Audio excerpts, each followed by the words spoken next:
Good morning friends, আমি পুবালি। আশা করি আপনারা সবাই খুব ভালো আছেন। আমিও খুব ভালো আছি।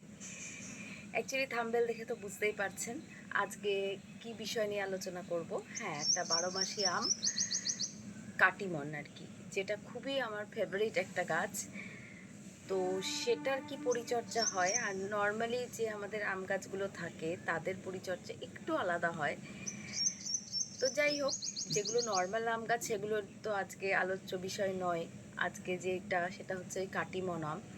তো তার কি পরিচর্যা করি বা করে কি ফল পাচ্ছি, তো সেই সব রিলেটেড ডিটেলসই আজকের ভিডিওতে থাকবে। তো চলুন আর দেরি না করে সেই সব নিয়ে আলোচনা করা যাক। তো চলুন শুরু করা যাক।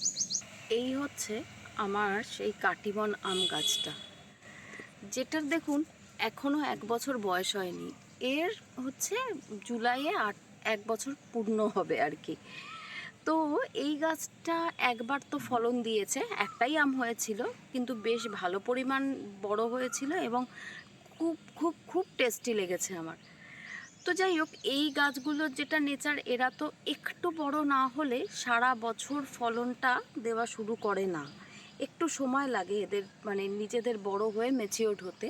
তো সেটা ঠিকই আছে, সেটুকু সময় তো আমাদের ছাদ বাগানি যারা আমরা আছি তাদের দিতেই হয়। ধৈর্য না থাকলে তো ছাদ বাগান করা সম্ভব না, তাই না? তো সেই কারণে এটা কোনো প্রবলেম না, কিন্তু পরিচর্যা তো আমাদের করে যেতেই হবে। তো এই ক্ষেত্রে যেটা করার ব্যাপার, যে নর্মালি যে আম গাছগুলোতে মানে বছরে একবার বউল আসছে, এসে আম হচ্ছে, তার যা পরিচর্যা, সেক্ষেত্রে এরটা একটু আলাদা হয়। কারণ একে মাঝে মাঝেই খাবারটা দিতে হয়। খাবার বলতে সলিড খাবার। এবার দেখুন, সলিড খাবারের মধ্যেও ব্যাপার আছে। যেমন আমি মাঝে আসলে একটু ভুলবশতই একে খোল জল দিয়ে ফেলেছিলাম, এবং তার রেজাল্ট দেখুন। এই যে দেখুন, যেহেতু এখন কচি পাতা গজাচ্ছে তাই পুরনো পাতাগুলো ঝরে গেছে, নইলে গাছটার কিন্তু একটা ক্ষতি হয়ে গেছিলো। এই যে পাতাগুলো পুড়ে যাচ্ছিল। এই আম গাছ কিন্তু গরমের মধ্যে একদমই খোল জিনিসটাকে পছন্দ করে না। তো যখনই একে খাবার দেবেন, যে কোনো ধরনের খাবারই দিন না কেন, তাতে খোল, যে 3টে আমাদের খোল আছে নর্মালি, সর্ষের খোল, বাদাম খোল আর নিম খোল, সেটা অ্যাভয়েড করার চেষ্টা করবেন। হ্যাঁ, শীতকালে অল্প অল্প দিলেন সেটা কোনো ব্যাপার না, সেটা দেওয়াই যায় বা দিতেও হয় গাছের গ্রোথের জন্য, কিন্তু সেটা খুবই কম পরিমাণে। আর গরমকালের তো একদম প্রশ্নই নেই। এবং যে ভুলটা করে আমি এই মানে একটা বড় ক্ষতির হাত থেকে বেঁচেছি, অল্প পরিমাণে দিয়ে ফেলেছিলাম ভুল করে, তো সেই কারণে আর কি। তো এই হলো ব্যাপার, যা খাবারই দিন না কেন খোলগুলো একদম অ্যাভয়েড করে তারপরেই এর খাবারটা রেডি করতে হয়। তো চলুন এবার কি খাবার ওকে আজকে আমি দেব সেটাই আপনাদের দেখাই। এই যে দেখুন, একটা সয়েল মিক্সচার আমি রেডি করেছি। তাতে আমি যেটা দিয়েছি সেটা হচ্ছে, এর মধ্যে প্লেন গার্ডেন সয়েল আছে, একটু খুবই সামান্য পরিমাণে একটু লাল বালি আমি সবসময় মাটিতে অ্যাড করি। কারণ এখনকার মাটিগুলোই তো ভীষণ এঁটেল মাটি টাইপের হয়, তো সেই কারণে একটু বালি না দিলে ঝুরঝুরে ব্যাপারটা থাকে না। তো ওই জন্য আমি একটু অল্প পরিমাণে বালি দিয়েছি, আর একটু কোকোপিট দিয়েছি। আর যেটা দিয়েছি, প্রথমেই মাটিটাকে একটুখানি চুন দিয়ে ভালো করে একটা দিন পুরো রোদে শুকিয়ে নিয়েছি। তারপরেই আমি এর মধ্যে এগুলো মিক্স করেছি। আর যেটা দিয়েছি, এবারে গোবর সার না দিয়ে ভার্মি কম্পোস্ট দিয়েছি। না, এরকম ব্যাপার না যে গোবর সার দেওয়া যাবে না, সেটা না, আমার হাতের কাছে ভার্মি কম্পোস্টটা ছিল, তাই জন্য আমি এবারে ভার্মি কম্পোস্টটাই দিলাম আর কি।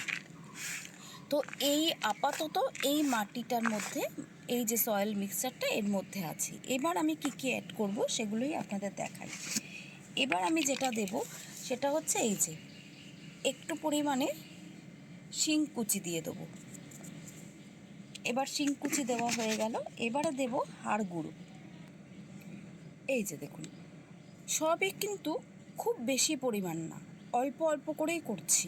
তার কারণ দেখুন, এই যে মাটিটা আমি মাটি দিয়ে এগুলোকে রেডি করছি, তার কারণ আমি তো আপনাদের সবসময় শেয়ার করি যে আমি যখনই গাছের রিপোর্ট করি তখন আমি প্রচণ্ড বেশি পরিমাণে মাটি দিয়ে একবারে গাছটাকে রিপোর্ট করে দিই না। যখন আমি ওদেরকে মাঝে মাঝে খাবার দিতে থাকি, সলিড খাবার, তার সাথে সাথেই আমি একটু করে মাটি মিক্স করে তার মধ্যে ওই খাবারটা দিয়ে একবারে অ্যাড করি। তো এই কারণেই আমি মাটিটা দিয়েছি আর কি, গার্ডেন সয়েলটা।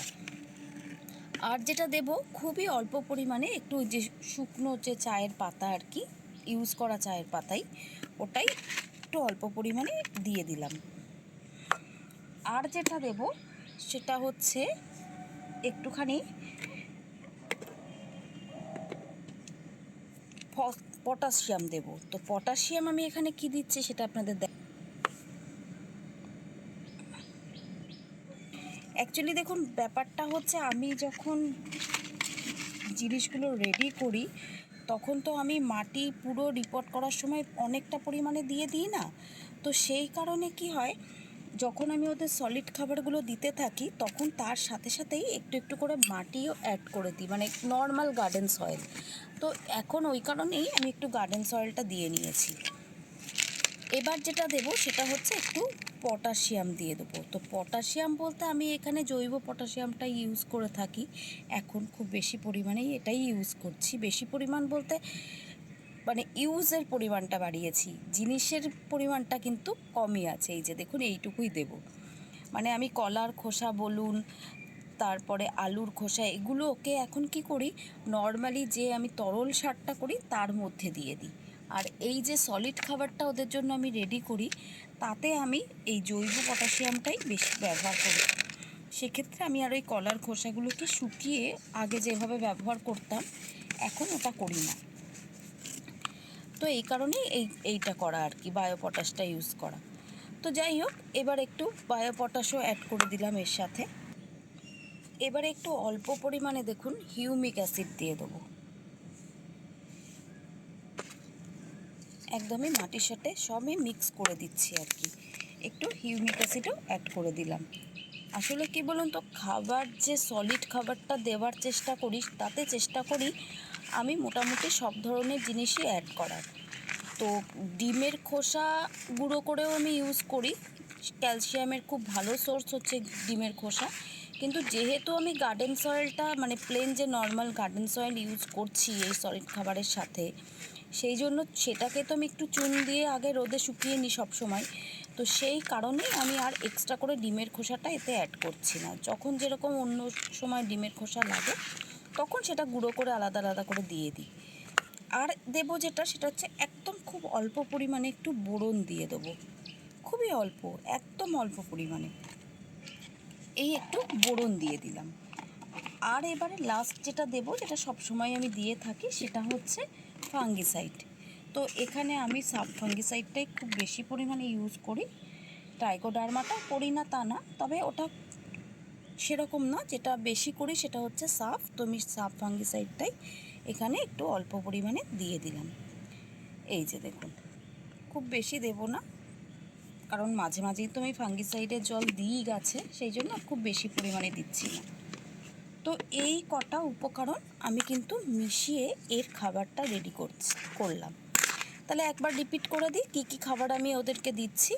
প্রথমে প্লেন গার্ডেন সয়েল দিচ্ছি, গার্ডেন সয়েলটা একটু চুন দিয়ে মিক্স করে শুকিয়ে নিচ্ছি একদিনের জন্য। আর যেটা দিচ্ছি সেটা হচ্ছে গার্ডেন সয়েলের সাথে কিছুটা খুব সামান্য পরিমাণে লাল যে বালি, সেই বালি দিয়েছি, আর একটু অল্প পরিমাণে কোকোপিট মিক্স করে দিয়েছি। আর যেটা দিয়েছি এবার কম্পোস্ট সারের মধ্যে আমি ভার্মি কম্পোস্টটা ইউজ করেছি। আর দিলাম একটু শিংকুচি, একটুখানি পরিমাণে হাড় গুঁড়ো, আর যেটা হচ্ছে একটু হিউমিক অ্যাসিড দিয়ে দিয়েছি, আর একটু পরিমাণে একদম অল্প বোরন দিয়েছি, আর দিয়েছি একটু চায়ের পাতা, যেটা ইউজ করা চায়ের পাতায় শুকিয়ে রাখি সেটা দিয়েছি। আর যেটা দিয়েছি সেটা হচ্ছে ফাঙ্গিসাইড। তো এই কটা জিনিস দিয়েই কিন্তু আমি এই গাছের খাবারটা রেডি করেছি।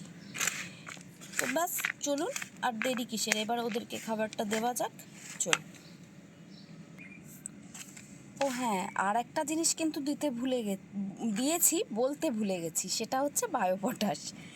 তো যাই হোক, এই হচ্ছে আমাদের খাবার, যেটা ওদের জন্য সুপার ফুড আমি রেডি করেছি। তো চলুন এবার ওদেরকে দিয়ে দেওয়া যাক। এই যে দেখুন, কালকে বিকালবেলায় আমি এর চারিদিকটা একটু খুঁড়ে দিয়ে গেছিলাম, যাতে আজকে খাবারটা আমি ঠিকঠাকভাবে দিতে পারি। তবে হ্যাঁ, এক্ষেত্রে আপনাদের কিন্তু মনে রাখতে হবে যে এই খাবারটা নয় এই খুব সকালবেলা দেবেন, আর নয় দেবেন একদম পড়ন্ত বিকেলবেলা যখন আসবেন বাগানে তখন। দুপুরের দিকে যখন টেম্পারেচার প্রচণ্ড বেড়ে যাচ্ছে তখন কিন্তু একদমই এদেরকে কোনো এই ধরনের সলিড খাবার কিন্তু দেবেন না। তো যাই হোক, এই যে খাবার মোটামুটি আমি ওদেরকে দিয়ে দিচ্ছি। খুব বেশি পরিমাণে খাবার আমি দিই না কখনোই, অল্প অল্প করেই দিই। তবে এক্ষেত্রে এই গাছটার ক্ষেত্রে আমি চেষ্টা করি 1.5 মাস অন্তর অন্তর খাবারটা দিতে। তো আপাতত মোটামুটি এরকমই খাবার দিয়ে গাছের তো খুব ভালোই গ্রোথ হচ্ছে। আশা করা যায় খুব তাড়াতাড়ি হয়তো আবার মুকুল আসবে। তো যাই হোক, সে মুকুল ও আস্তে ধীরে আসুক, আগে তো গ্রোথটা ভালো করা দরকার, তাই না? তো সেই কারণেই খাবারটা দেওয়া। তো এই যে এইটুকু খাবারই আমি দিয়ে দিলাম। এবার একটু অল্প করে জল দিয়ে দেবো, ব্যাস। আপাতত আবার 1.5 মাসের জন্য নিশ্চিন্ত। তো এই হলো আমার এই যে 12 মাসি কাটিমন আমটা, এই আম গাছের পরিচর্যা। মানে আমি এইভাবেই এই গাছের পরিচর্যা করে থাকি। তো যাই হোক, যদি আমার ভিডিওটা আপনাদের ভালো লেগে থাকে তাহলে অনেক অনেক ভালোবাসা দিয়ে আমার পাশে থাকবেন, আর একটু লাইক আর শেয়ার করে দেবেন। আর যারা আমার নতুন বন্ধু আছো বা আছেন, তাদেরও যদি আমার ভিডিওটা ভালো লেগে থাকে, যদি ইনফরমেটিভ মনে হয়, তাহলে প্লিজ চ্যানেলটা সাবস্ক্রাইব করে বেল আইকনটা প্রেস করে দিও। খুব তাড়াতাড়ি আবার একটা নতুন ভিডিওর সাথে দেখা হচ্ছে। আজকের মতো তাহলে বিদায়, টাটা।